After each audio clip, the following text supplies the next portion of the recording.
I'm very curious how this video is going to age because tomorrow there is a Republican special election in Minnesota, and this whole thing is mind-boggling. So I'm going to give it some context. I bring this up because what we have seen in the past few weeks is an absolute public pushback around the world, not just in the United States, against Donald Trump. In the United States right now, he's the most unpopular president in modern American history at the 100-day mark of his presidency, with organizations even like Fox News being forced to admit that his poll numbers are underwater. As I record this video, the elections in Canada just wrapped up, and what we saw was Canada's Liberals projected to win election, overshadowed by Trump's threats. That's the CNN headline. Canada's Liberal Party, led by Prime Minister Mark Carney, is on course to win the country's federal election, Canadian media projects, following a campaign overshadowed by provocations and tariffs from U.S. President Donald Trump. This was an election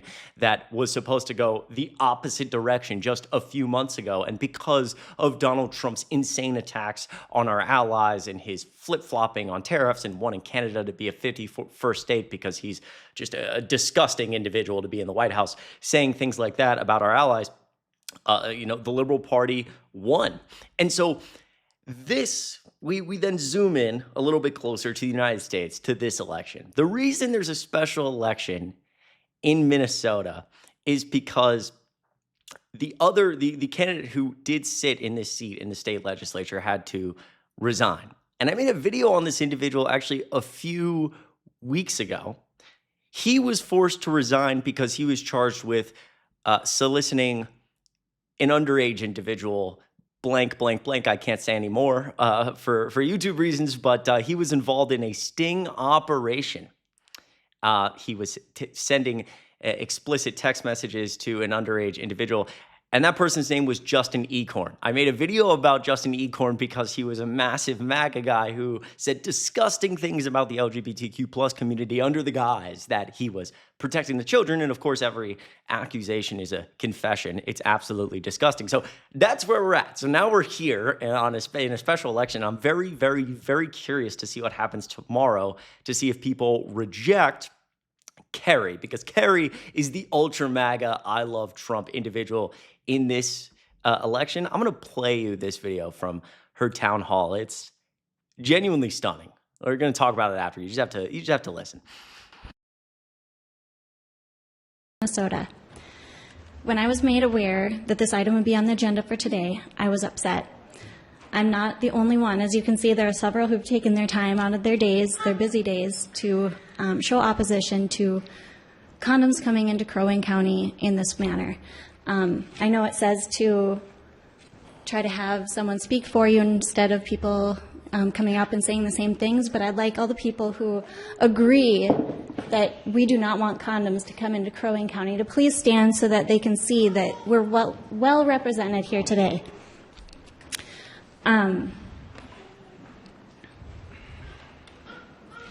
It is not the place of our county to enter into our bedrooms or our children's bedrooms by accepting condoms, lubrication, and the like to be distributed throughout our community. There's a program called We Are. It's one of the organizations that would benefit from this if this were to move forward. Just from visiting their website, Facebook, and Twitter, I've gathered a few facts about their organization. Part of their mission statement says that they're here to provide and promote comprehensive reproductive health care and education for youth and young adults in the Brainerd Lakes area. That means our children. They are pro-implant, pro-IUD, and pro-emergency contraception. I can only assume that pro-emergency contraception would mean that the day after pill and or abortion. Their Twitter account shows that they stand with Planned Parenthood. At one time, Brainerd was home to Planned Parenthood facility. This community did not support it, and that's why we no longer have one in Crow Wing County. From what I've seen on We Are's website, they have similar ideas and values when educating children. I think when you're talking about condoms, there is a false sense of security. Even on the CDC's website, it says the most reliable way to avoid transmission of STDs are to abstain from sexual activity or be in a long-term mutually monogamous relationship with an uninfected partner. Condoms have human error. Am I at 2 minutes? Yep. Okay. You could wrap it up. Today, we're not discussing whether or not to allow this organization into our community, but whether or not we will support them by providing taxpayer-funded contraceptives and lubrication. We are states on its website that they are able to provide reproductive health care services because of federal and state grants. Commissioners, I urge you to listen to Crow Wing County and don't vote for condoms coming in to our community. Thank you. Okay, there is so much there that just is mind-blowing. I don't know that we can go through every single point. But A, we're talking about being anti-IUD, anti-birth control. Wow, okay. I mean, that's like, I think if you poll quote-unquote pro-lifers, there is very few of them that would be like anti-IUD or anti-protection measures like condoms. That's insane. That's crazy. And of course, all of this is under the guise that these organizations that are receiving federal grants or local grants are trying to do something to our children. They're trying to provide education, okay? And it's super important, actually, if you claim to be pro-life, so we can try to lower the amount of unintended pregnancies with these things. I mean, this is crazy. I'm 23 years old. Trust me, the education I got early in my life was very important as I moved toward the ages of 16, 17, 18, 19, 20. Like, this is absurdity. It's based in no logic. It's based in just nonsense, just conspiracy nonsense. And so the key here is that the people of Minnesota need to make the correct decision tomorrow. Now, if you are in, this is actually her website, Keri's website. If you are in Senate District 6 in Minnesota, and you happen to be watching this video, I'll leave links down below you for information about how to vote, where to vote, what you need to bring to vote, because you need to go vote and you need to make a good decision on voting. The other candidate in this election goes by the name of Slippy, I believe, Slipy, a self-described moderate who is significantly better than this individual Keri. Anybody but Keri. So just want to throw that out there. And in that, again, I'm hoping we will see a massive public pushback against this absurdity like we've been seeing. Look at Fox just the other day, yesterday, be forced to admit that Trump's poll numbers are collapsing. This is President Trump's job approval rating on taxes, 38% approve, 53% disapprove. This is Fox News polling. 38% on the economy approve, 56% disapprove, 33% on inflation. We know this was huge in the election, 59% disapprove.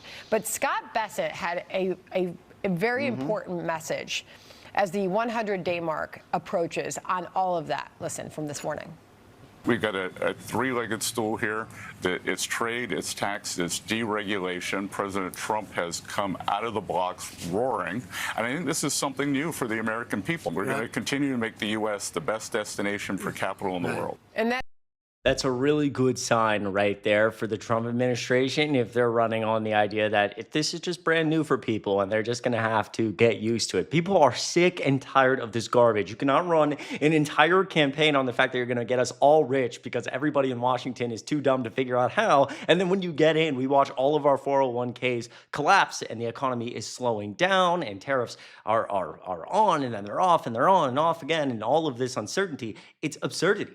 The American people are over it. And they're also over individuals like this, like Keri, who aren't running on anything of substance. They're running on fear-mongering garbage after the last MAGA person to sit in this seat clearly wasn't very good if you're looking at my screen. It's just absurdity. But again, bring it all back to end this video.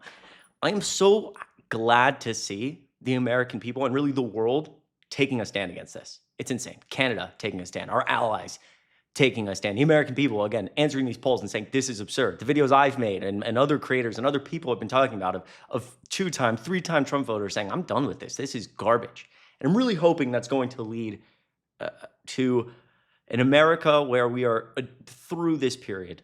There's no more MAGA movement. There's no more of this nonsensical disinformation just running on garbage The MAGA movement as a whole, the ideology is done, and we can get to a better place in America. But the only way to do that is to continue using your voice. So if you would please, it'd be so kind of you if you want to share this video with a friend or a family member, show them this insane video from this Keri in Minnesota. And if you know anybody in the special district and you're watching this video when it releases, they may have time to vote. I'll leave links in the description. If you click like on this video and subscribe, it goes a really, really long way to help me out. I appreciate you so much. And again, one day at a time. We're going to stay in this fight.